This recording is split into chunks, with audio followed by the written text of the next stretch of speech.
çox cəsarətli xanımdır. Özü dəyərlidir, hörmətli xanımdır. Rəfiqələri, dostları da bilirlər, vəfalıdır, sədaqətli xanımdır. Özü tanınıbdır dəyərli adından, etdiyi yaxşılıqdan imdadından. Tanıyanlar fəxr eləyir maşallah, belə hünərli, mərifətli qadından. Sən dəyərli xanımsan, ürəklisən, sən hünərli xanımsan. Mezəyə sənə sadəlik çox yaraşır, hamı sənin yaxşılığından danışır.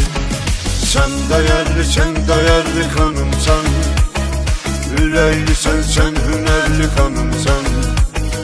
Mezəyə sənə sadəlik çox yaraşır, hamı sənin yaxşılığından danışır.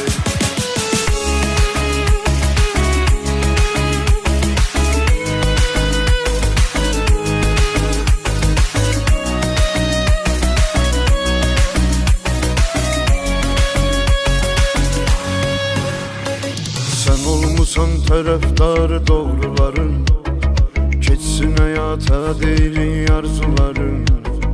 Qəlbin həmişə sevinsin inşallah, heç olmasın bu dünyada intizarın. Yaxşılıq işidir yaxşı insanın, bu işlərdə sənin də var atsanın.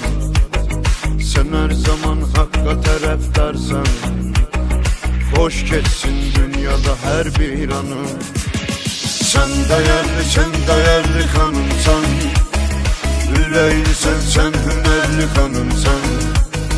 Mezəyə sənə sadəlik çox yaraşır, hamı sənin yaxşılığından danışır. Sən dəyərli xanımsan, ürəklisən, sən hünərli xanımsan.